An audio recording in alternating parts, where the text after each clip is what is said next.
In the closing arguments, the DEP lawyer called your testimony the performance of a lifetime and said you were acting. What do you say to that?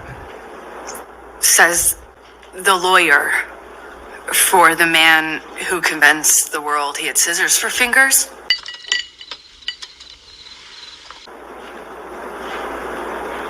I'm the performer.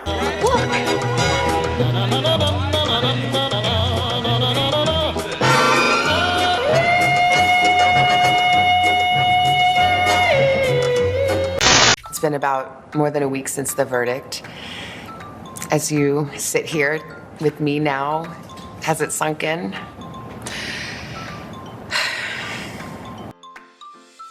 After 3.5 weeks, I took the stand and saw just a courtroom packed full of Captain Jack Sparrow fans. I got a jar of dirt, I got a jar of dirt, and guess what's inside it?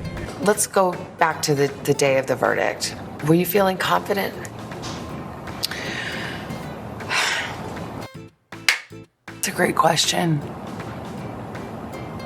I wish I could say yes to that. I want to say yes to you, but it wouldn't be true. What people don't understand is it's actually so much bigger than that. This is not only about our First Amendment right to speak. But here's the thing about the First Amendment. The First Amendment protects free speech. It doesn't protect lies that amount to defamation. And that was the issue in the case. Yes, exactly. You can't go into, the free speech does not protect you if you go into a crowded theater and you scream fire.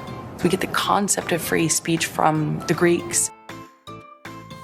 My understanding of what that means is not just the freedom to speak. It's a freedom to speak truth to power. The truth is the word. Yes. And that was the issue. In the closing arguments, the DEP lawyer called your testimony the performance of a lifetime and said you were acting. What do you say to that?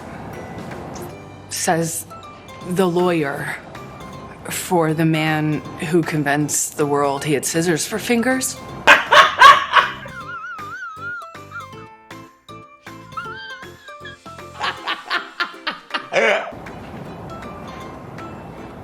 I'm the performer. DEP team argued that you were the abuser, that you instigated physical violence. I'm sorry that I didn't hit you across the face in a proper slap, but I was hitting you. It was not punching you. Babe, you're not punched. Don't tell me what it feels like to be punched. I never had to instigate it. I responded to it. You say you were responding, but there is evidence. There are tapes in which you acknowledge hitting. There are tapes in which you say, I started the fight.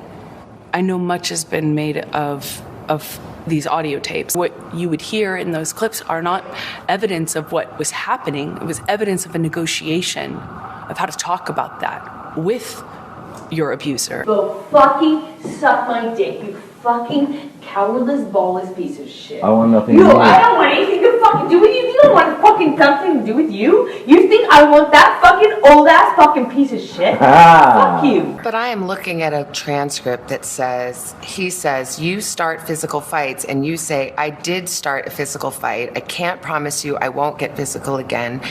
I mean, this is in black and white. I understand context. But you're testifying and you're just telling me today, I never started a physical fight, and here you are on tape saying you did.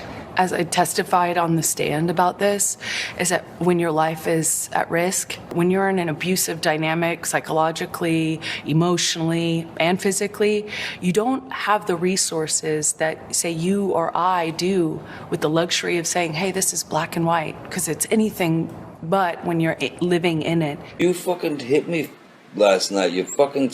You can't run away every fight. You can't. It's easy. It's not brave. It's not strong.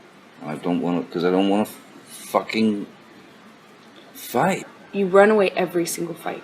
But then there are other times, there's another tape where you're taunting him and saying, oh, tell the world, Johnny Depp, I, a man, am a victim of domestic violence. 20-second clips or the transcripts of them are not representative of even the 2 hours or the 3 hours that those clips are excerpt from.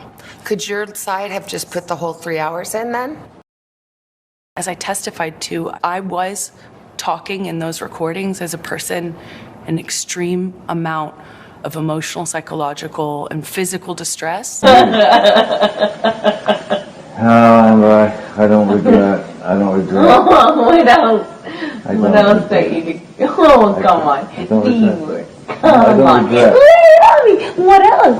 What else other things do you want to add? You fucking lying piece of shit. What? Oh no, I want to know. What about the witnesses who said they have seen you instigate physical violence? I've seen firsthand how people will file rank person they depend on. Did they all come in and lie in court? I am not here to call any of his witnesses any names. I'm here to just kind of talk about it from what it felt like for me as the person who sat there. When I asked his lawyers, why do you think you won? And the answer I got was, because she never took responsibility for anything she did in the marriage. I did do and say horrible, regrettable things throughout my relationship. I behaved in horrible, almost unrecognizable to myself ways. I have so much regret. I don't even know the difference between, right and wrong. We'll always continue to, like I was a part of this, like I was the other half of this relationship, because I was. And it was ugly. It could be very beautiful. It was very, very toxic. I made a lot of mistakes. A lot of mistakes.